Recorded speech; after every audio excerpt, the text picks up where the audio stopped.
Bonjour, bienvenue dans ce nouveau podcast Positif de la Fondation ARHM soutenue par l'Agence régionale de santé. Alors aujourd'hui, on va vous parler du stress et de l'anxiété, des sujets qui concernent tout le monde à chaque moment de la vie. Un des moments de la vie le plus stressant, c'est quand on est étudiant, notamment quand on est étudiant en filière agricole, parce que en plus de devoir gérer les études, l'alternance et la vie quotidienne, on a l'entrée sur le monde du travail qui est une perspective très proche, bien plus proche que quand on est en filière générale. Pour discuter autour de ce sujet, on va laisser la parole à Emmanuelle Ducassé, conférencière, formatrice et professionnelle de l'accompagnement pour prévenir l'épuisement et pour s'épanouir. Alors bienvenue, merci d'être avec nous aujourd'hui Emmanuelle. Est-ce que tout d'abord tu pourrais un peu te présenter ? Merci Paul de m'accueillir pour ce podcast auquel je suis ravie de participer aujourd'hui. Alors en quelques mots, après plus de 15 ans d'expérience dans l'humanitaire, j'ai aujourd'hui à cœur, à travers, comme tu l'as dit, mes conférences, formations et programmes d'accompagnement, d'aider chacun à développer des ressources pour mieux vivre le stress au quotidien, petit pas par petit pas, avec écoute et compassion. C'est vraiment ce qui me tient à cœur aujourd'hui. Et puis pour ça, mon engagement il se nourrit de 3 approches différentes, qui sont la psychologie positive, la pleine conscience et l'approche entrée-solution. Eh bien, cette année, Emmanuel, tu es intervenu dans le cadre du programme Corsa dans plusieurs établissements agricoles d'Auvergne-Rhône-Alpes. Tu as amorcé un travail avec près de 30 jeunes sur la gestion du stress et des émotions. Et on s'est dit que c'était un sujet qui touchait tellement de monde qu'on ne pouvait pas juste en rester là. Du coup, on a décidé de faire ce podcast pour approfondir le sujet et répondre aux questions que se sont posées les jeunes pendant les séances Corsa, mais aussi ensuite grâce à un questionnaire en ligne qu'on leur avait proposé. Alors pendant un petit moment, on va revenir sur ce programme, mais surtout on va essayer de donner des astuces pour apprendre à gérer ses émotions au quotidien. Mais avant d'entrer dans le vif du sujet, Emmanuel, est-ce que tu peux nous expliquer rapidement qu'est-ce que c'est que le programme Corsa, pourquoi il a été créé et comment ça fonctionne? Alors en fait, les ateliers Corsa sont nés de 2 constats. Le premier, c'est qu'on a un nombre grandissant de jeunes qui vivent du stress dans le cadre de leur scolarité et de leurs études, ce qui mine à la fois leur qualité de vie, mais aussi évidemment leur réussite. Et puis deuxième constat, c'est que finalement il y a très peu de ressources aujourd'hui dans les établissements qui sont offerts pour les aider par rapport à ce défi. Alors il faut savoir que les ateliers Corsa, ils ont été développés en fait par une équipe de chercheurs de l'Université de Montréal en 2012 pour ces jeunes et ces étudiants. Ces programmes Corsa reposent sur une approche qu'on appelle la thérapie d'acceptation et d'engagement, la thérapie ACT, qui est une approche de psychologie dite de troisième vague, qui fait en fait l'objet de beaucoup de recherches. Alors, ces ateliers, ils sont animés dans plusieurs universités au Québec par plus d'une 60aine de professionnels formés aujourd'hui. Et puis, en France, on s'y intéresse aussi depuis quelques années maintenant et plusieurs établissements scolaires l'expérimentent aujourd'hui.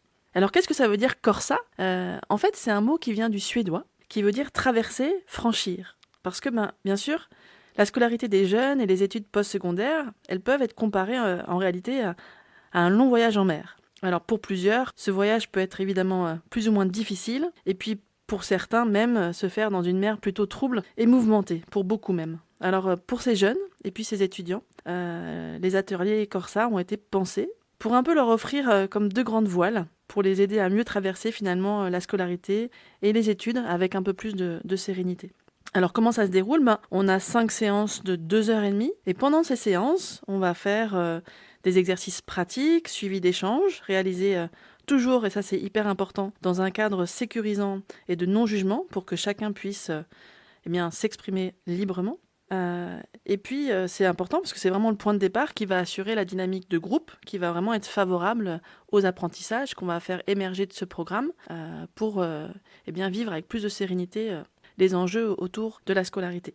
Alors, Paul, j'imagine que tu es bien au fait, mais à l'heure où nous vivons une dégradation significative de la santé mentale des adolescents en France, depuis quelques années maintenant, avec une situation malheureusement particulièrement préoccupante chez les jeunes filles, ce type de programme est bien sûr plus que nécessaire, donc je suis vraiment ravie qu'on puisse en parler ensemble aujourd'hui. Quelques chiffres d'ailleurs qui en témoignent, pour les personnes qui nous écoutent. Il faut savoir que la prévalence du risque de dépression a augmenté entre 2018 et 2022, passant de 5,2% à 6,9% chez les garçons et de 13,4% à 21,4% chez les filles. Autre chiffre assez évocateur, 48% des 11-24 ans ont vécu un épisode dépressif d'au moins 2 semaines au cours de l'année écoulée. Et encore un petit dernier, 34% des jeunes ont déclaré vivre des périodes intenses de stress, de nervosité ou d'anxiété. Alors peut-être pour finir, j'avais envie de partager avec toi ce que j'ai pu observer comme différence, en tout cas dans ce que les jeunes ont pu exprimer après la participation à ce programme Corsa dans les établissements agricoles auprès desquels je suis intervenue. Ce que j'ai pu observer et ce qui a pu être partagé, c'est vraiment une meilleure capacité à exprimer leurs émotions. Je me souviens que lors des premières séances, c'était quelque chose qui était très difficile pour eux, qui n'avait pas forcément de sens d'ailleurs.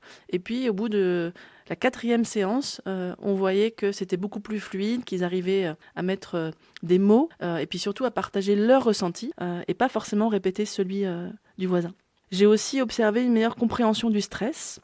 Et puis l'important, au lieu de lutter finalement contre ce stress et de rester coincé dans le tourbillon négatif que ça peut générer, eh ben, ils ont compris l'important de pouvoir aussi prendre soin d'eux et finalement d'agir en fonction de ce qui était important pour eux. Du coup, ben, y en a pas mal qui ont compris ce qu'est vraiment le lâcher-prise et surtout comment le vivre concrètement. Il y en a aussi qui ont exprimé à quel point ils se sont rendus compte que les pratiques de présence attentive eh bien, les aidaient vraiment à s'apaiser, se recentrer et même se reposer. Il y en a d'autres qui ont exprimé et qui ont compris que malgré les difficultés de la vie, ben, on peut toujours porter attention aussi sur ce qu'il y a de satisfaisant dans notre quotidien, si minimes soient ces éléments de satisfaction, pour prendre soin et préserver notre santé mentale. Et puis enfin, que mieux vivre son stress, ça passe aussi par apprendre à l'identifier, le nommer et l'exprimer, tout comme on le fait pour les émotions, que ça c'est un vrai facteur de changement. Alors je sais pas, toi Paul qui as reçu aussi les questionnaires, peut-être que tu as d'autres éléments à ajouter dans ce que tu as pu lire de la part des jeunes qui ont participé à ce programme ? Alors merci pour ces explications Emmanuel. Maintenant j'ai bien compris le contexte de ce projet Corsa. Mais avant d'aller vers les questions plus précises, est-ce que tu pourrais m'expliquer avec des mots simples, pourquoi pas même des exemples, qu'est-ce que le stress et qu'est-ce que c'est que l'anxiété? Et finalement, est-ce qu'il y a une différence entre les deux ou est-ce que c'est la même chose? Ben en fait, dans notre tête, c'est un peu comme s'il y avait une petite équipe qui travaille face aux défis du quotidien.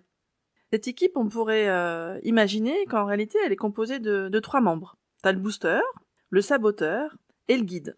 Alors en fait, chacun a un rôle important, mais parfois, comme dans la vie, tout se passe pas comme prévu.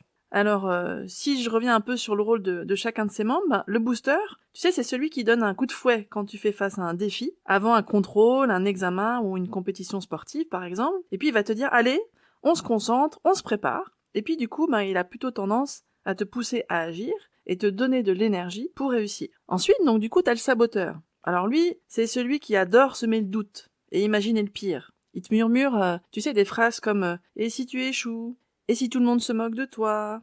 Donc lui, il a tendance justement à représenter cette fameuse anxiété dont tu parlais, et du coup peut te paralyser si finalement t'as trop tendance à l'écouter. Et puis enfin le guide, lui c'est un peu le coach.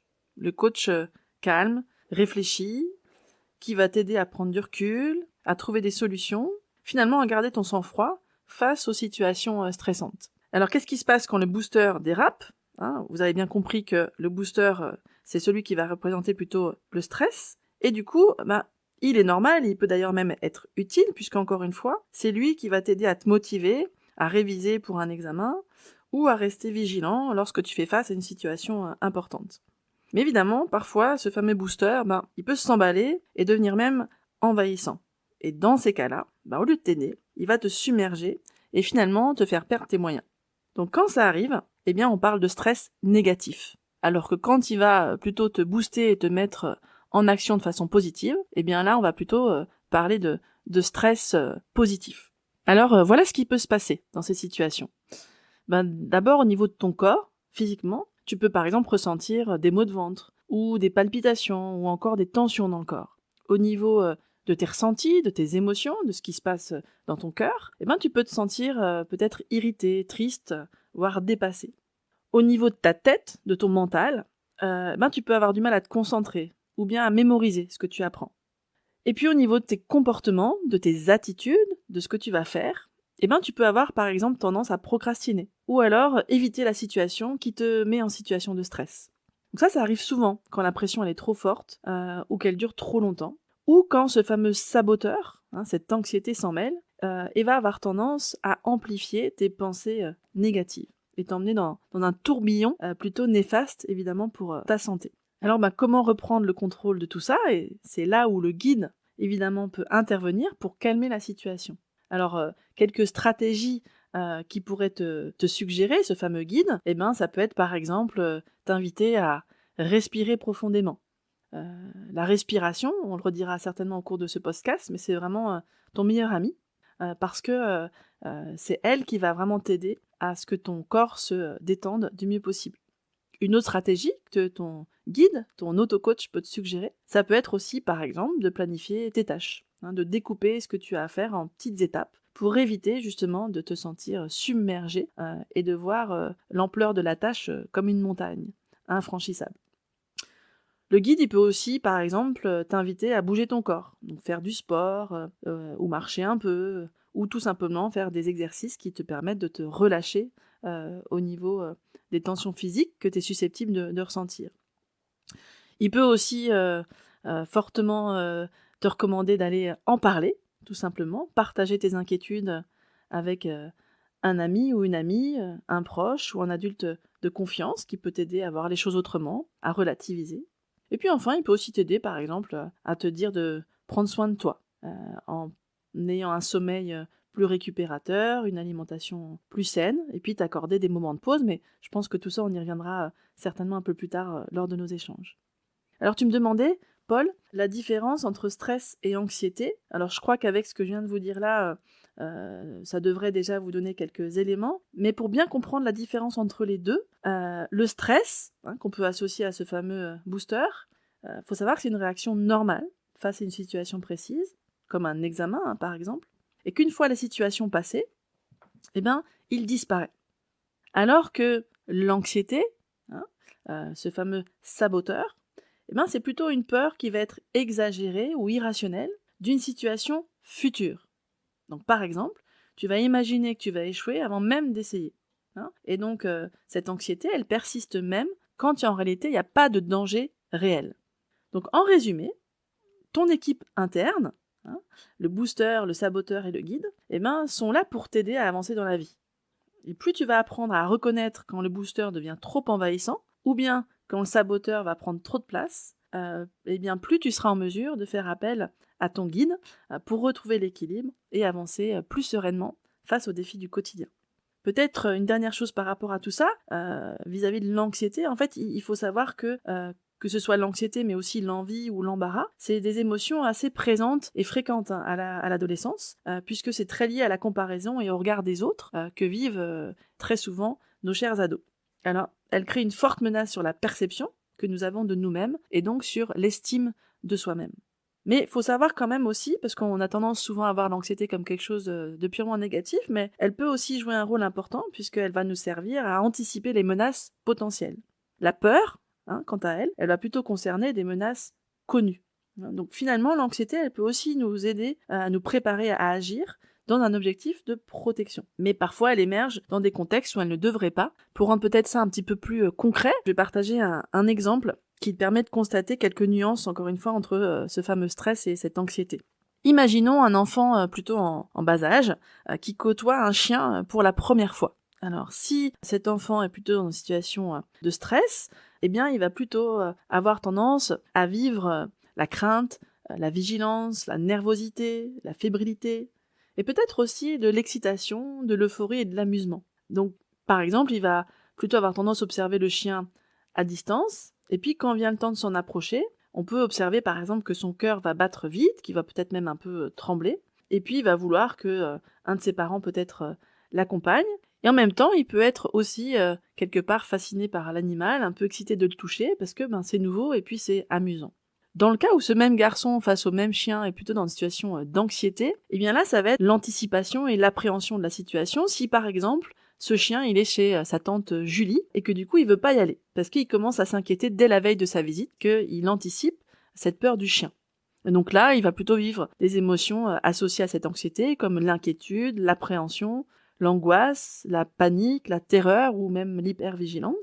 Et donc, il va avoir du mal à s'endormir la veille, par exemple, parce qu'il va penser à ce fameux chien de sa tante Julie. Peut-être même que quand il va arriver devant la porte de tante Julie, il va se mettre à pleurer, il va pas vouloir même entrer chez sa tante parce qu'il est terrorisé à l'idée d'entendre ou de voir ce fameux chien. Eh bien, merci beaucoup Emmanuel.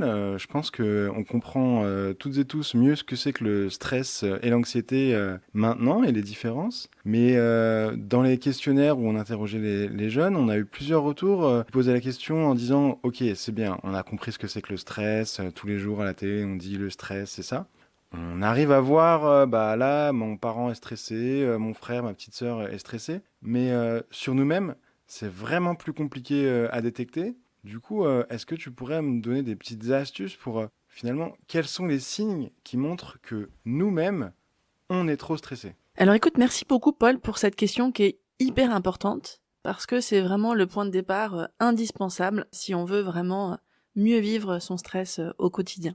En réalité, ces symptômes de stress, ils peuvent se regrouper à travers 5 dimensions du stress. La première, c'est ce qu'on appelle la dimension plutôt cognitive, c'est-à-dire ce qui se passe dans notre tête. Donc par exemple, ça peut être les ruminations.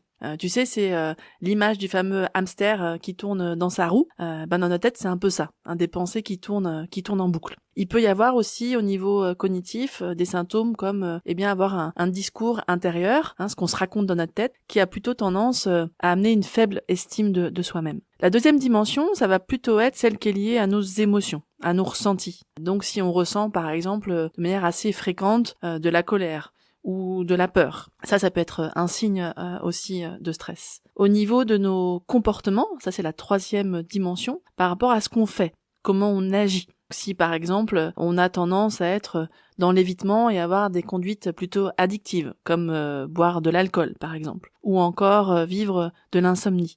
Ensuite, la quatrième dimension, ça va plutôt être physique. Donc là, ça va être des symptômes comme avoir des maux de tête ou un mal de dos par exemple. Et puis enfin la dernière, c'est la dimension sociale, où on peut soit avoir tendance à se replier sur soi-même, ou bien à faire preuve plutôt d'hostilité vis-à-vis des autres. Alors vous allez me dire, bah oui mais Emmanuel, ça c'est des symptômes que tout le monde vit, bien sûr. Bah, la différence, c'est que lorsque je vis ces symptômes de manière fréquente et intense, c'est là où c'est signe que le stress devient envahissant et peut nuire à notre santé mentale. Donc en prenant le temps d'observer et d'identifier nos symptômes de stress, à ce moment-là, on peut aussi mieux choisir et mettre en place des stratégies de gestion de stress qui vont vraiment nous convenir à nous et fonctionner pour nous. Parce que ce qui fonctionne pour le voisin ou la voisine d'à côté, c'est pas forcément ce qui convient pour nous. Donc d'arriver à identifier si le stress a plutôt tendance à se manifester au niveau de ce qui se passe dans notre tête ou de nos émotions ou par rapport à notre façon d'agir ou nos signes physiques ou encore nos comportements sociaux, ça va nous aider à mieux choisir ce qu'on peut mettre en place encore une fois comme stratégie. Alors je peux donner mon exemple en ce qui me concerne. Moi, mon stress, il a plutôt tendance à se manifester au niveau physique par des maux de ventre. Il a aussi tendance au niveau comportemental, émotionnel à se manifester par de l'irritabilité. Et puis encore au niveau physique plutôt avec des tensions musculaires. Donc quand ces symptômes se font ressentir de manière assez importante, ça me permet de prendre conscience de mon état de stress et de me dire oh là Emmanuel là le stress est en train de prendre beaucoup de place et du coup de pouvoir agir dessus pour diminuer ces symptômes et puis surtout éviter de me faire envahir par mon stress, d'être en réactivité et du coup de finalement regretter mes actions. Donc vraiment identifier ces symptômes du stress, comme je le disais au tout début, ça va être le point de départ pour pouvoir agir sur le stress et mieux vivre avec. Merci pour toutes ces précisions, Emmanuel. Du coup, là, on vient de voir ce que c'était le stress, comment on pouvait le détecter chez nous-mêmes, et donc, il reste finalement la question centrale. Quelles sont les premières choses qu'un lycéen ou une lycéenne peut faire pour réduire son stress et gérer ses émotions dans son quotidien? Alors c'est important de se rappeler quand même, encore une fois, que le stress c'est normal. Tout le monde le vit, et chacun à sa façon. Et que c'est un peu comme une alarme interne qui se déclenche face au défi. Alors si vous tentez de le neutraliser à tout prix, vous risquez de tomber dans des stratégies dites d'évitement émotionnel, comme procrastiner ou boire quelques verres. Alors évidemment, ça soulage temporairement, mais à long terme, c'est un piège qui risque plutôt de conduire à ces fameuses conduites addictives avec un ressenti négatif qui va revenir plus fort. Pour illustrer ça, moi j'adore la métaphore que prend une autrice qui s'appelle Armella, qui a écrit une BD très chouette que je vous recommande vivement, qui s'appelle Émotion, mode d'emploi. Et dans sa BD, elle prend l'image d'une petite souris. La petite souris, c'est nos émotions. Quand on vit une émotion intense ou un stress intense, eh bien cette petite souris, elle va frapper à la porte. Et puis, comme c'est désagréable de vivre des émotions comme la peur, la tristesse, de vivre des émotions comme ce qui peut être associé aussi au stress ou l'anxiété, hein, c'est désagréable par définition, donc évidemment on n'a pas trop envie de lui ouvrir la porte à la petite souris. Alors qu'est-ce qu'elle fait? Elle s'en va. Bah oui, mais sauf que la petite souris, elle est têtue. Donc elle va revenir, la petite souris. Puis elle va taper à la porte, mais encore plus fort. Et puis si à nouveau je suis dans l'évitement et que je veux pas lui ouvrir, elle va repartir, mais elle va revenir et taper encore plus fort, jusqu'à ce que vraiment ça nous fasse souffrir et que ce soit beaucoup trop envahissant. Donc plus je vais quelque part ouvrir la porte à la petite souris tôt, moins l'intensité de l'émotion, du stress ou de l'anxiété sera forte, et plus j'aurai de facilité à vivre avec par la suite. Donc qu'est-ce que ça nous indique ça? Que chercher à éliminer complètement son stress, hein, c'est un peu comme essayer de vouloir arrêter la pluie, hein. Non seulement c'est impossible, mais c'est frustrant. Donc l'objectif, c'est d'apprendre à danser sous la pluie, hein, c'est d'apprendre à ouvrir la porte de la petite souris dès qu'elle tape à la porte en réalité. C'est d'ailleurs ce qu'on apprend dans le programme Corsa, hein, plutôt que de se confronter à son stress, d'être en lutte avec lui, la condition essentielle, c'est plutôt d'essayer de s'en faire un allié, et donc de pouvoir accepter ces ressentis négatifs, certes désagréables, mais plus je vais les accueillir et chercher à les apprivoiser, et mieux je les vivrai et moins ils vont être envahissants pour moi. Alors le stress, on a bien compris que je ne peux pas agir dessus tant que je ne le détecte pas, hein. C'est en lien avec les symptômes dont on parlait tout à l'heure. La première étape, c'est d'être à l'écoute de son corps, de son cœur et de sa tête, hein. C'est encore une fois un passage obligé pour mieux vivre son stress, puisque c'est ce qui va nous permettre de repérer les fameux symptômes dont on parlait tout à l'heure. Supprimer le stress, c'est impossible. Ce serait vous mentir que de vous dire que on peut supprimer le stress. En revanche, ce que je peux faire, c'est changer la relation que j'entretiens avec mon stress ou mon anxiété. Et plutôt que de me concentrer sur les émotions désagréables qui vont avec le stress et l'anxiété, je vais plutôt me concentrer sur l'énergie associée au stress que ça va me donner, et du coup me permettre plutôt d'être en recherche de solutions que rester dans un tourbillon négatif qui va être délétère pour ma santé et mon pouvoir d'agir. Et puis selon la dimension la plus touchée par mon stress, hein, si c'est plutôt au niveau de ma tête, de mon corps ou de mon cœur, je vais pouvoir expérimenter des techniques pour diminuer les symptômes du stress, et j'imagine qu'on va pouvoir échanger sur ces techniques aussi. Donc encore une fois, à chacun de trouver les siennes, parce que c'est important de trouver celles qui nous conviennent à nous, qui nous parlent et qui fonctionnent pour soi. On est vraiment tous différents par rapport à soi. Donc si je résume un petit peu les étapes par rapport à ta question de départ, hein, quelles sont les premières choses qu'un lycéen ou une lycéenne peut faire pour réduire son stress et gérer ses émotions, je dirais que la première des choses déjà, c'est de comprendre ce qu'est le stress ou l'anxiété. Ensuite, c'est d'identifier ses propres symptômes de stress, hein, comment ils se manifestent chez soi.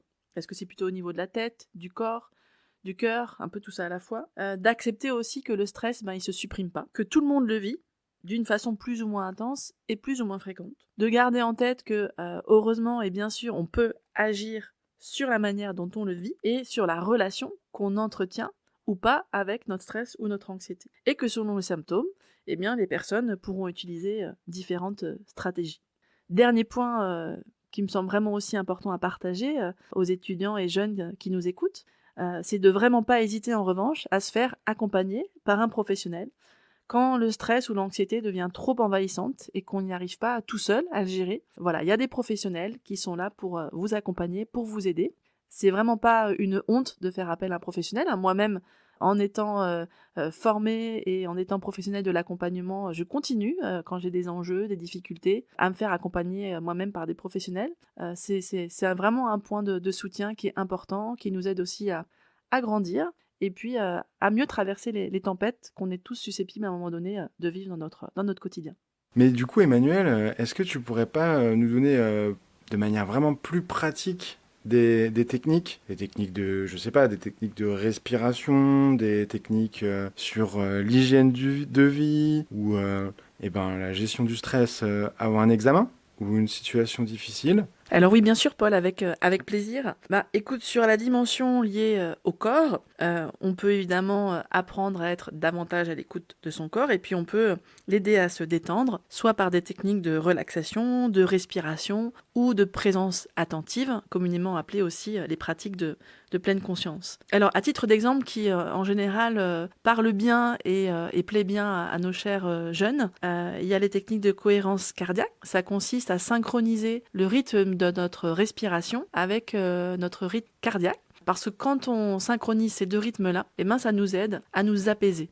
Sans rentrer trop dans la technique, on a dans notre corps le nerf parasympathique et le nerf sympathique. Et puis pour nous aider à nous apaiser, la cohérence cardiaque, elle va nous aider à aller solliciter ce nerf parasympathique qui nous permet de nous recentrer et de retrouver un rythme plus apaisant, plus calme. Pour pratiquer la cohérence cardiaque, en fait, ce que les jeunes apprécient, c'est que c'est court, c'est des pratiques qui durent 5 minutes, pas une de plus, pas une de moins. Il existe plusieurs applications gratuites que les étudiants et les jeunes peuvent utiliser. Je pense notamment à Respirotech ou bien Respirelax, qui sont encore une fois gratuites. En fait, on va suivre une pastille qui monte et qui descend ou bien écouter un son. Et l'idée, c'est de faire 6 cycles où on va alterner 5 inspirations et 5 expirations pendant 5 minutes. Donc ça, c'est une première astuce très concrète et encore une fois, qui plaît beaucoup aux étudiants, puisqu'ils peuvent le faire en toute autonomie. Plus je m'entraîne à faire des pratiques de cohérence cardiaque, plus je crée des nouveaux circuits cérébraux dans ma tête, et plus ça devient un automatisme. Et à force de pratiquer cette cohérence cardiaque, dans les moments de stress, il se peut qu'à un moment donné, j'arrive à quelque part activer en mode automatique ce système qui va m'aider à me détendre et à éviter de m'emballer. En termes de respiration, alors il y en a plein de techniques, mais il y a la respiration abdominale qui aide aussi beaucoup, mettre une main sur son ventre et puis se concentrer là encore sur la respiration en sentant le ventre qui monte et qui descend pour pouvoir aussi s'apaiser. Il y a des personnes, en revanche, c'est peut-être le cas pour certains jeunes qui nous écoutent maintenant, où la respiration, ça peut être quelque chose de compliqué. Je pense notamment à ceux qui font de l'asthme, par exemple. Mais dans ce cas-là, on peut trouver un point d'ancrage comme nos pieds ou notre ventre. Ça peut vraiment aider. On peut aussi faire un travail sur ce qui se passe dans sa tête. Autrement dit, au niveau de ses pensées. Il faut savoir que notre tête, elle nous raconte beaucoup d'histoires. Elle peut parfois s'emballer avec ces fameuses ruminations dont on parlait tout à l'heure. Et on peut essayer d'aller un petit peu interroger ce que notre tête nous raconte. En lui demandant et en se demandant si ce qu'elle nous raconte, c'est vrai ou pas. Quand notre tête, elle nous dit « je suis nulle », est-ce que vraiment je suis nulle ? Évidemment que non. Peut-être que j'ai fait une erreur, peut-être que j'aurais dû faire autrement, mais est-ce que ça fait de moi quelqu'un qui est nul ? Certainement pas. Donc moi, j'aime bien parler d'aller activer le thermomètre de la confiance. Est-ce que finalement, il faut que je croie ou pas ce que ma tête, elle me raconte ? Donc là, on va essayer de réévaluer un petit peu le discours que notre tête va nous dire. Ça me fait dire d'ailleurs que j'ai appris ça malheureusement tardivement, mais j'aurais tellement aimé qu'on puisse me le dire quand j'étais étudiante, que vous savez, notre tête, c'est un peu... moi, j'aime bien dire c'est me radio. Quand j'écoute une radio, chez moi, soit je peux vraiment l'écouter, comme vous êtes en train d'écouter ce podcast avec beaucoup d'attention certainement. Et puis peut-être que je peux aussi écouter la radio un peu comme un bruit de fond. Donc elle est là, mais en fait, j'écoute pas.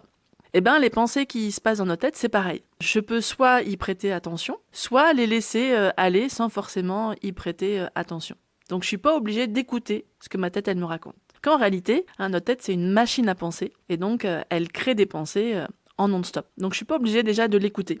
L'autre point, c'est que je suis pas obligée de croire ce qu'elle me raconte. Encore une fois, quand elle me dit je suis nulle, non, je suis pas nulle. Donc je suis pas obligée de croire ce qu'elle est en train de me dire. Et puis dernier point, je suis pas obligée de faire ce qu'elle me dit de faire.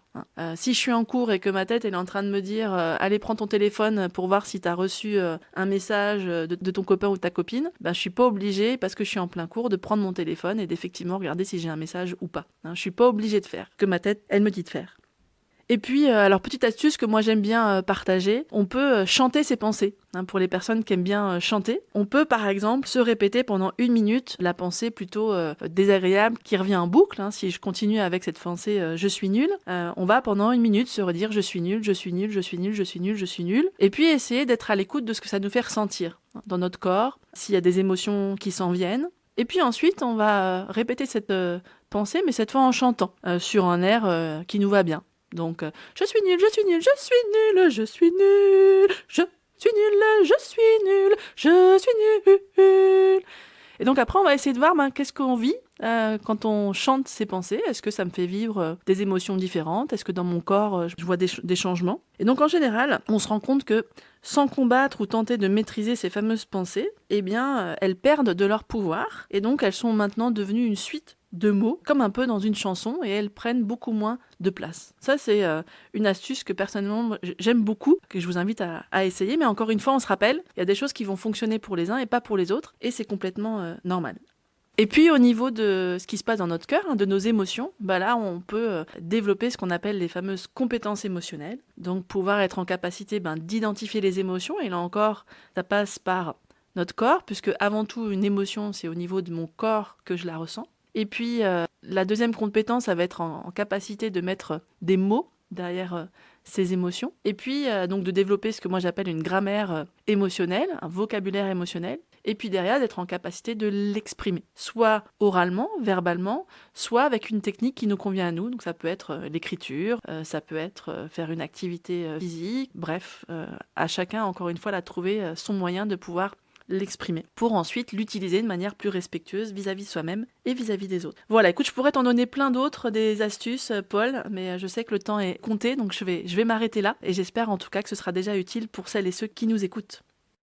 Super, merci pour toutes ces techniques. Et maintenant, on arrive bientôt sur la fin, mais j'aimerais que tu puisses répondre aux questions précises des lycéens. On leur a envoyé des questionnaires, ils ont répondu. Alors, pour éviter que les élèves soient reconnus, on a modifié certaines tournures de phrases. Il y avait aussi des questions où il y avait un seul mot, on a retravaillé les questions, mais vraiment, on n'a pas modifié le fond des questions. Et du coup, là, on utilise ma voix, encore une fois, dans l'objectif de maintenir la confidentialité des échanges, mais c'est vraiment les questions des lycéens auxquelles on va répondre. Alors, moi, j'ai identifié 4 grands types de questions. Il y a des questions sur la charge de travail, il y a des questions sur les conflits familiaux, il y a des questions sur le contrôle des émotions, et il y a des questions sur les sentiments. Alors, on va commencer par la question de la charge de travail à la maison et des devoirs. Alors, les 3 questions qui ont été posées sur la gestion de la charge de travail à la maison, c'est que faire quand on se sent dépassé par la quantité de travail à faire à la maison? Comment organiser son temps pour gérer les devoirs après une longue journée de cours ou de travail pratique? Comment éviter de perdre du temps quand on a beaucoup de choses à faire dans la même journée? Merci pour cette question. En fait, j'aimerais déjà dire que se sentir submergé, se sentir en état de surcharge mentale, là encore, pas de panique, c'est quand même une chose fréquente quand on est lycéen ou étudiant. Et puis, il y a aussi beaucoup d'adultes qui vivent cette surcharge mentale. Et j'imagine aussi que les lycéens et les étudiants sont témoins de cette surcharge mentale, parfois pour leurs propres parents. Alors la charge mentale, en fait, elle a 2 sources. Il y a la charge plutôt cognitive, liée à ce qui se passe dans notre tête et comment on gère cette charge liée à nos pensées et à tout ce qui est de l'ordre du cognitif. Et puis, il y a la charge émotionnelle. Et donc, quand l'une ou l'autre sont trop intenses, il y a un déséquilibre qui va mener à cette surcharge mentale. Donc, la charge mentale en tant que soi, elle est normale. En revanche, ce qui va poser souci, c'est quand on est en surcharge. Alors je crois que nos échanges précédents ont déjà permis de transmettre quelques clés pour éviter de tomber en surcharge, mais en voici d'autres peut-être davantage en lien avec les questions que tu viens de poser et puis cette charge plutôt liée au travail ou au devoir. Alors comment gérer efficacement ses devoirs et son temps? Eh bien quelques astuces déjà pour se mettre dans des conditions favorables, pour planifier et travailler efficacement. Première chose qui est hyper importante, c'est de se rappeler pourquoi est-ce qu'on travaille dur. Nombreux de lycéens, d'étudiants passent beaucoup d'heures à préparer les examens, à travailler les leçons, revenir sur les cours. Et donc c'est important de se rappeler ce qu'on vise quand on travaille dur, c'est quoi nos objectifs, qu'est-ce qu'on cherche à atteindre, à réussir. Et puis se le rappeler quotidiennement, même plusieurs fois par jour, souvent, ça nous aide à maintenir le cap. Ensuite, et puis vous allez voir, tout ce que je dis c'est du bon sens, mais l'important c'est surtout de pouvoir l'appliquer. C'est ça qui va faire la différence. Mais bien sûr, trouver un espace de travail qui va être idéal.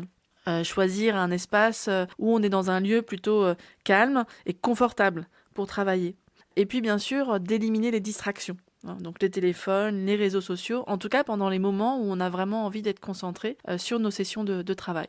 Moi, j'aime bien quand, en tout cas, c'est possible et qu'il y en a qui sont pas loin à côté de chez soi, d'aller travailler en bibliothèque. C'est quand même un endroit, par du temps, quand même calme et puis qui nous aide justement à éviter les fameuses distractions. Donc, si vous avez une bibliothèque pas loin de chez vous, vraiment, je vous invite à utiliser ces espaces pour justement les dédier à vos temps de travail.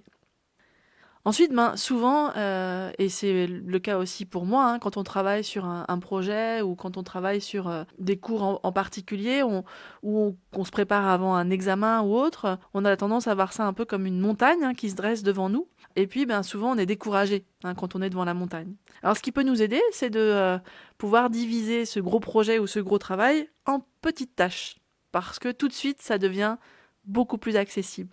Si je prends l'image de la montagne et que je me dis la première étape ça va être de monter les premiers 500 mètres et puis là je vais faire une pause et puis ensuite je vais repartir pour un nouveau dénivelé peut-être cette fois de 700 mètres et que j'y vais étape par étape, au final j'atteins ma montagne et puis j'y suis allée à mon rythme, petit pas par petit pas, et donc ça vraiment ça aide beaucoup. Donc c'est pareil quand on prépare un examen ou en tout cas autre travail important pour vous, de pouvoir le découper en petites tâches puisque on a l'impression que ça va être moins intimidant et beaucoup plus facile à gérer.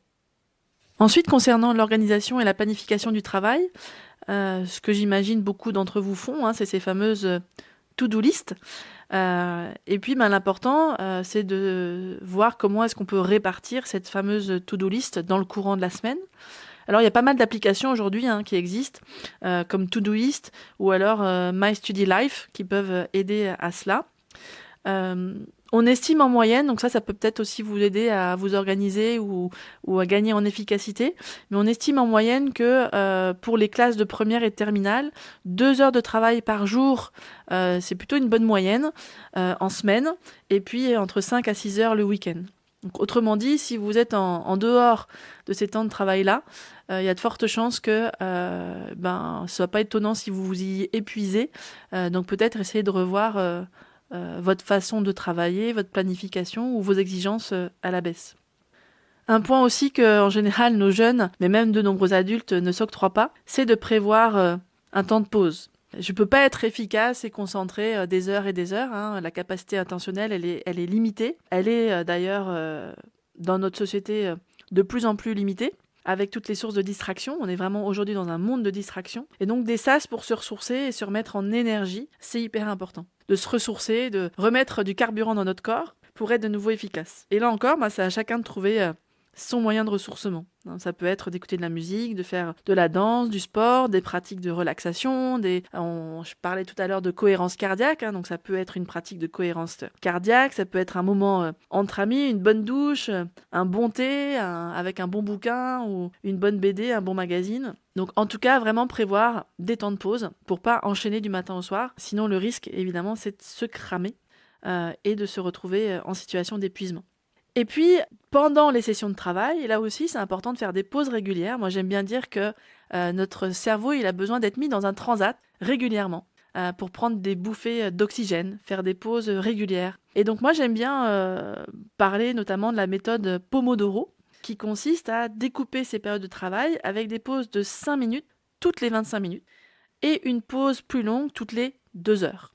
Et donc là encore, vous avez des applications gratuites qui peuvent vous aider à planifier ce travail en faisant ces pauses comme Forest ou Focus To Do. Alors si 25 minutes c'est pas assez ou c'est trop pour vous, à vous d'ajuster en fonction de votre besoin bien sûr, mais il y a des études qui montrent que lorsque je fais des pauses attentionnelles courtes, je travaille beaucoup plus longtemps et avec beaucoup plus d'efficacité que si je travaille sans pause. Et puis quand la charge mentale elle devient envahissante, qu'on commence à sentir la surchauffe dans sa tête, on peut par exemple faire ce que j'appelle la décharge mentale, libérer, vous savez, c'est comme notre tête, c'est un peu comme un ordinateur. Certainement, ça vous est arrivé que parfois vous sentez que votre ordinateur il est un peu lent, que les fichiers ont du mal à s'ouvrir, que ça rame. Et quand on est en surchauffe dans notre tête, c'est un peu pareil. Quand vous voyez que votre ordinateur il commence à peiner, en général, qu'est-ce que vous faites? J'imagine vous faites comme moi, vous le redémarrez, vous le reboostez, et puis ça va beaucoup mieux. La décharge mentale, ça nous aide un peu à ça, c'est-à-dire à rebooster notre système cognitif, notre système d'apprentissage. Et donc l'idée, c'est de noter tout ce qui nous passe par la tête, les tâches, les idées qui encombrent notre mental. On peut faire sur une feuille de papier tout simplement, dans un carnet, ou encore, pour celles et ceux qui préfèrent, sur une application comme Evernote. Et donc ça nous permet de libérer notre esprit et puis de réduire surtout notre niveau de stress. Et donc une fois qu'on a noté toutes ces tâches, après l'important, ça va être soit de les planifier évidemment dans la semaine, pour celles qui vont être importantes et prioritaires, et puis les autres, les mettre de côté. Au moins on sait que c'est là, et on n'a pas forcément besoin d'y penser ou de les avoir dans notre tête, puisqu'elles sont écrites sur un papier, donc si on a besoin d'y revenir, elles sont là, et au moins ça nous désencombre. Et puis on le dira jamais assez, mais n'oubliez pas, encore une fois, si vous vous sentez vraiment dépassé, n'hésitez pas à en parler à vos professeurs, à un ami, une amie, quelqu'un de confiance, à demander de l'aide ou encore à un professionnel. Et puis, gardez en tête que la gestion du temps, c'est une compétence en soi et qu'elle s'apprend. Alors, je ne peux que vous inviter à être patient et indulgent avec vous-même et prendre votre temps pour trouver les stratégies qui fonctionnent pour vous. Voilà, en faisant preuve, encore une fois, de bienveillance et de non-jugement vis-à-vis de vous-même. Eh bien, merci pour ces explications. Maintenant, les questions sur la famille. Que faire si je ressens de la pression de la part de ma famille pour réussir ou faire des choix d'orientation? Comment expliquer à ma famille que je me sens trop stressé ou que j'ai besoin d'aide? Comment gérer le stress familial en plus des études? Alors maintenant, concernant les conflits familiaux, écoute Paul, d'abord, vraiment, je voudrais que chaque lycéen, jeune, étudiant qui vivent des situations de conflit familial, qui se sentent pas reconnus par leurs parents, qui se sentent vraiment dans une forte pression, se sentent reconnus. Je comprends parfaitement ce que vous pouvez vivre et je sais à quel point ça peut être difficile pour vous et parfois même de souffrance. Et j'aimerais aussi dire que cette pression parentale qui concerne vos études et votre orientation, vous n'êtes pas le seul ou la seule à le vivre et que c'est un phénomène assez courant et qu'il est normal donc pour vous que ça devienne une source de stress importante. Alors que faire quand on vit une telle situation? La première chose qui me vient en tête en réalité, c'est de se rappeler que l'histoire personnelle de chacun a une influence sur notre propre capacité à gérer le stress. Et donc l'attitude de nos parents conditionne les stratégies que nous-mêmes nous développons. Si on avait des parents qui ont plutôt tendance à être dans la dramatisation, ou d'autres en contraire qui sont plutôt facilement dans la recherche de solutions face aux événements stressants et à arriver vraiment à les vivre de manière la plus sereine possible, évidemment notre propre façon d'agir vis-à-vis du stress a de fortes chances d'être influencée. Et puis bien sûr, les traumatismes aussi peuvent jouer un rôle important dans notre capacité à gérer le stress. Donc pour les jeunes qui malheureusement ont vécu des traumatismes, c'est vraiment important encore une fois de nous faire accompagner et aider pour cela. Et puis ensuite, il y a des facteurs familiaux qui vont influencer encore une fois notre gestion du stress. Alors comment faire face à tout ça? Alors voilà quelques pistes qui j'espère pourront déjà aider certains d'entre vous. La première chose qui est certainement la plus difficile, c'est déjà d'en prendre conscience. Moi, j'aime bien dire que la prise de conscience est 80% du chemin parcouru. C'est une vraie étape en soi. Et puis, vraiment de se rappeler que la plupart, en tout cas dans la plupart des cas, les parents le font dans une intention que vous soyez heureux, épanoui et que vous puissiez être en réussite. En tout cas dans la majorité des cas. Et que selon leur propre éducation, vécu, expérience, ils ne se rendent pas toujours compte à quel point ça vous affecte.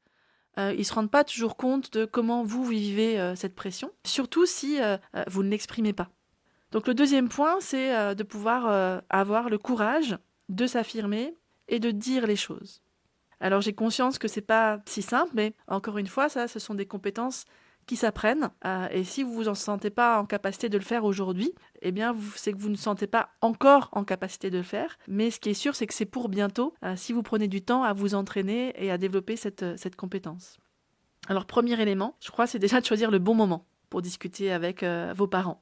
Si votre parent est occupé à faire quelque chose et qu'il n'est pas forcément disponible pour vous écouter, ou que lui-même est en situation de stress, c'est peut-être pas le meilleur moment pour aller discuter avec lui. Et puis, une fois que vous sentez que c'est le bon moment, de pouvoir expliquer comment vous vous sentez, mais sans accuser. Hein. C'est surtout ça parfois le plus dur. Alors, pour vous donner plusieurs chances, en tout cas, pour que ça fonctionne, alors, pour vous donner des chances que ça fonctionne davantage, eh bien, vous pouvez parler en je. Hein, utiliser le je. Je me sens stressée, papa, maman, par mes études, et j'aimerais vraiment en parler avec vous.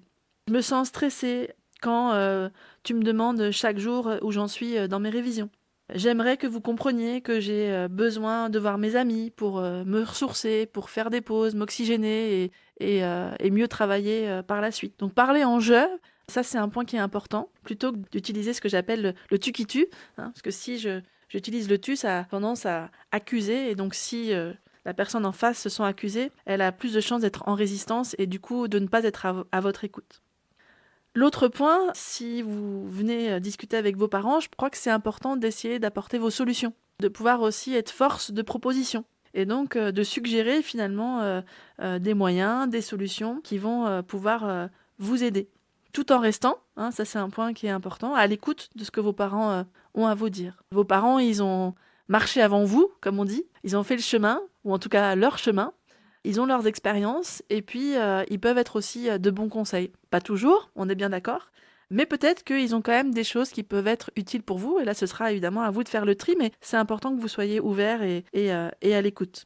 Et encore une fois, vous rappelez que dans la majorité des cas, ce qu'ils veulent, c'est vraiment le meilleur pour vous. C'est juste que parfois, ils sont un peu maladroits pour pouvoir vous accompagner. J'aime bien aussi parler de la car-thérapie. Vous savez, peut-être que vous l'avez déjà vécu ou constaté, mais souvent quand on est en voiture avec ses parents, c'est là où on arrive à discuter avec eux. Hein. Donc peut-être que les moments où vous êtes en voiture avec vos parents, ça peut être le fameux bon moment pour discuter de ces points-là.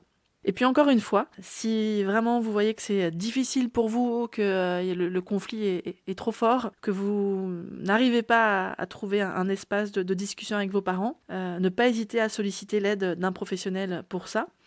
Et puis je crois, Paul, que plusieurs ressources sont mises d'ailleurs à disposition dans les établissements scolaires, mais aussi sur cette page de podcast auquel vous pouvez évidemment vous référer. Les ressources sont là, donc n'hésitez pas à les utiliser. J'aimerais aussi ajouter que gérer le stress, c'est aussi être en capacité de distinguer ce sur quoi je peux agir de ce sur quoi je ne peux pas agir. Bien souvent, on a tendance à confondre les deux. Lorsque je peux agir, c'est plutôt facile, entre guillemets, d'identifier les solutions. En revanche, lorsque je ne peux pas agir, c'est là où ça peut créer de la frustration, le sentiment d'impuissance, d'incapacité. Mais en réalité, il y a quand même quelque chose sur lequel je peux agir. Ce sont mes émotions. Donc si je peux pas agir sur la situation, ou si je peux pas agir sur certains éléments de la situation, je peux quand même agir au moins sur mes émotions. Et donc là, je renvoie à toute notre discussion de départ sur l'acceptation, l'accueil des émotions, cette fameuse histoire de la petite souris. Et puis ce qu'on apprend dans le programme Corsa, c'est aussi de pouvoir identifier le tourbillon négatif dans lequel on peut être pris. Et souvent, quand le tourbillon s'emballe, c'est le signe qu'il est temps de s'occuper de soi avant tout.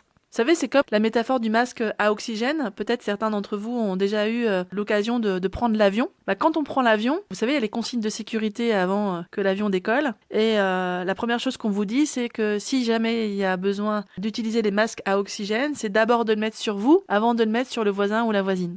Eh bien, dans la vie, c'est pareil. Quand vous sentez que le tourbillon ou le stress s'emballe, c'est le signe qu'il est temps de mettre votre propre masque à oxygène et de prendre soin de vous. Je peux difficilement être bien avec les autres si je suis pas d'abord bien avec moi-même. Et puis un dernier message qui me semble important aussi en lien avec tout ça, quel que soit le regard que les parents portent ou la pression qu'ils vous mettent, moi je voudrais vraiment vous inviter à vous rappeler chaque jour, vraiment, chaque jour, que les résultats ne définissent en rien qui vous êtes. Je répète parce que c'est important, les résultats ne définissent en rien qui vous êtes. Donc l'essentiel, c'est de se focaliser sur votre chemin, de pouvoir identifier, savourer, célébrer chacun de vos progrès, chacune de vos réussites, de vos satisfactions, si minimes soient-elles. Et puis se rappeler que faire des erreurs, ça fait partie de l'apprentissage. Vous savez, il y a plein de choses qui ont été inventées par erreur. La tarte tatin, Pour ceux et ceux qui sont de la région Auvergne-Rhône-Alpes, la fameuse brioche à la praline. Donc heureusement qu'on fait des erreurs, hein. Si je ne fais pas d'erreurs, j'apprends pas. Donc célébrez vos erreurs, encore une fois, elles sont de formidables opportunités d'apprentissage. Voilà ce que je pouvais partager en tout cas sur cette question liée aux conflits familiaux. J'espère que ça donnera quelques pistes utiles pour celles et ceux qui nous écoutent. Et encore une fois, pour celles et ceux qui traversent des situations comme ça, je voudrais vraiment vous exprimer tout mon soutien et ma compassion. Et encore une fois, n'hésitez pas à solliciter de l'aide si vous êtes dans une impasse qui est trop douloureuse pour vous. Super. Je pense que tu as pas mal répondu à toutes ces questions. Là, maintenant, il y a les questions sur le contrôle des émotions. Les questions, c'est est-ce normal de se sentir débordé par ses émotions au lycée? Et comment apprendre à les gérer? Que faire quand on a l'impression de ne plus réussir à contrôler ses émotions, comme la colère ou la tristesse? Quels sont les moyens simples pour se calmer quand on sent que là, on va craquer? Alors oui, Paul, évidemment, c'est normal de se sentir débordé par ses émotions au lycée. En fait, imaginez un peu que votre cerveau, c'est comme un smartphone de dernier cri, mais en version bêta. Alors, il a plein de fonctionnalités super cool, mais certaines de ces applications, elles sont pas encore tout à fait au point. Alors, vous avez l'application Gestion des émotions. Alors, elle est en pleine mise à jour, jusqu'à vos 25 ans environ. Oui, le cerveau, il continue à se former et à se développer jusqu'à environ 25 ans. Et puis, parfois, cette application Gestion des émotions, elle bug un peu. Et du coup, vos émotions, elles font, vous savez, comme des notifications qui n'arrêtent pas de faire pop-up. En fait, dans notre cerveau, on a ce qu'on appelle un système limbique. Et puis, encore une fois, quand on est adolescent, jeune, cette partie du cerveau, elle est en plein développement. Et sa sensibilité, elle est très forte. Donc, c'est normal que ça bug un petit peu. Et puis, votre centre de contrôle émotionnel, qu'on appelle ces fameuses fonctions exécutives, lui aussi, c'est en plein développement. C'est en plein développement et c'est ces fonctions-là qui vont nous aider à réguler les émotions. Et donc, du coup, encore une fois, ce centre de contrôle émotionnel, il n'est pas tout à fait opérationnel. C'est comme si vous aviez un peu un super assistant virtuel, mais qui est encore en formation et qui ne répond pas toujours correctement à vos commandes. Donc, l'adolescence, c'est un vrai chantier en mouvement. Entre les hormones, les changements corporels, les changements cérébraux, c'est un vrai élagage qui s'opère dans votre cerveau. C'est un peu comme si vous aviez plein de branchements dans votre cerveau qui étaient établis jusqu'à ce que vous soyez adolescent. Et puis à l'âge de l'adolescence, toutes ces prises, elles se défont, ça se déplugue. Et puis ça se replugue pour ne garder que les branchements qui vont être utiles pour vous en tant qu'adulte. Donc tout ça, ça demande beaucoup d'énergie. C'est ce qui fait que parfois, certains adolescents, vous vous sentez un petit peu mou, un petit peu en manque d'énergie. Tout ça, encore une fois, c'est normal et rassurez-vous, ça finit par passer. Donc, vous inquiétez pas. Et puis surtout, vous pouvez télécharger des applications de soutien. Vous pouvez télécharger l'application détecteur d'émotions. Alors celle-là, elle vous aide à identifier et à nommer ce que vous ressentez. On en a parlé tout à l'heure, développer ses compétences émotionnelles, encore une fois, ça s'apprend. Et donc, cette application détecteur d'émotions, elle peut vous être très utile. Il y a l'application aussi Respirer. C'est votre bouton pause quand tout s'emballe. Parce que, encore une fois, on se souvient, notre respiration, c'est notre meilleure amie. Elle nous aide à ralentir notre système et à éviter la surchauffe. Vous avez aussi l'application Ancrage que vous pouvez solliciter. Donc elle vous connecte à votre corps, un peu comme un chargeur qui vous remet les pieds sur terre. Et puis, encore une fois, se connecter à notre respiration ou à un point d'ancrage. On se souvient, ça permet d'activer ce qu'on appelle ce fameux système parasympathique qui nous aide à ralentir, s'apaiser et puis retrouver nos esprits. Vous savez, quand on est submergé par une émotion intense, c'est un peu comme une boule de neige en plastique. Vous avez tous eu ça quand vous étiez enfant, peut-être même encore adolescent. Quand la petite boule, quand on l'agite, l'eau elle devient trouble et puis on ne voit plus vraiment l'objet. Eh bien, quand je prends l'application Ancrage ou l'application Respirer, ça m'aide à m'arrêter et ça permet de laisser tranquillement redescendre cette agitation pour y voir plus clair. Et puis finalement choisir ma réaction, mon comportement, en conscience, en se respectant soi, mais aussi l'autre. Et puis une dernière application que vous pouvez aussi activer en termes de soutien, c'est l'application Stop Feel Go. C'est vraiment votre assistant personnel pour gérer les situations émotionnelles intenses. Ça consiste en quoi ? Quand vraiment on sent que ça s'emballe, c'est se dire stop. Faire un stop. Et puis ensuite être à l'écoute de ce qui se passe dans notre corps, dans notre cœur, dans notre tête. C'est quoi les sensations du corps que je ressens? Qu'est-ce que ma tête elle est en train de me raconter? Quelles sont les émotions que je suis en train de vivre? Donc on se fait un petit screen personnel. Tout ça est assez rapide, c'est quelques quelques secondes. Et puis, en fonction de comment je me sens dans mon corps, des émotions que je vis, de ce que ma tête elle me raconte, qu'est-ce que je choisis de faire? C'est le fameux Go. Alors ça paraît très simple comme application à activer, le Stop, Feel and Go. En réalité, ça demande de l'entraînement. Plus vous allez vous entraîner à faire ce Stop, Feel, Go dans la journée, plus vous aurez la capacité de le mobiliser dans les événements émotionnellement intenses ou les événements particulièrement stressants. Donc plus vous allez utiliser ces applications, plus elles vont devenir performantes. Et rappelez-vous, même les meilleurs smartphones, ils ont parfois besoin d'être redémarrés ou ils ont besoin d'une mise à jour. Donc encore une fois, si vous vous sentez buggé, n'hésitez pas à demander de l'aide. Ok, top. T'as bien répondu à toutes les questions, je pense, j'espère. La dernière typologie de questions, c'était sur les sentiments. Voici les 3 questions qu'on a relevées. Comment faire la différence entre un moment de stress normal et quelque chose de plus sérieux, comme une anxiété chronique? Pourquoi est-ce que je ressens parfois de l'angoisse ou un mélange d'émotions sans raison apparente? Que faire quand on se sent seul ou incompris par les autres? Alors écoute Paul, je suis ravie que les jeunes aient posé cette question parce que c'est un point qui est important. Le stress et l'anxiété, ils deviennent chroniques à partir du moment où ils sont vécus fréquemment, de manière intense et pendant longtemps.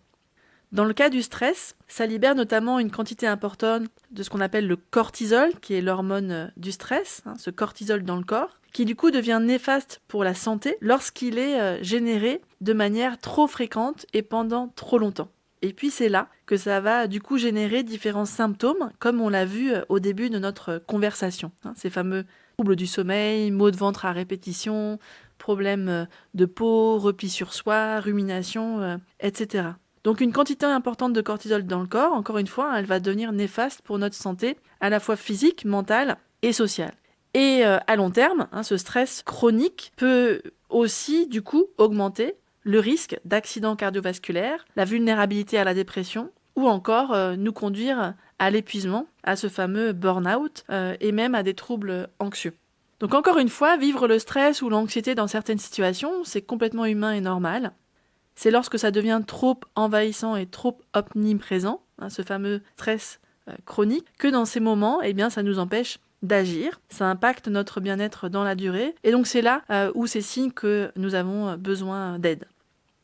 Et puis se rappeler que quand on ressent des émotions ou de l'angoisse, en réalité, il y a toujours une raison derrière.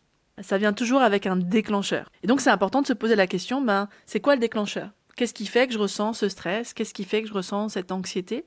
Parce qu'en identifiant ce déclencheur, ça va nous permettre aussi de mieux identifier notre besoin. Quoi j'ai besoin pour pouvoir justement mieux vivre la situation. Donc derrière une émotion, il y a toujours un déclencheur et un besoin, et plus vous allez arriver à l'identifier, plus vous pourrez agir dessus. Peut-être aussi pour vous aider à justement repérer ou identifier le niveau d'intensité du stress vécu, parce que c'est pas toujours facile de s'en rendre compte, d'en avoir conscience. On peut se demander 2 ou 3 fois par jour, sur une échelle de 1 à 10, à quel point je me sens stressé ou à quel point je me sens anxieux. Cette auto-évaluation, elle est précieuse parce que le niveau de stress optimal, il est très variable et il est impossible de donner une valeur cible qui conviendrait à tous. Donc chacun doit apprendre à se connaître, à identifier à partir de quand notre productivité, notre efficacité, notre capacité attentionnelle, notre performance, elle diminue, et les symptômes qui y sont associés, parce que dans ces moments-là, c'est le signe qu'il est temps de prendre soin de nous. Et puis à la question tellement importante, que faire quand on se sent seul ou incompris par les autres?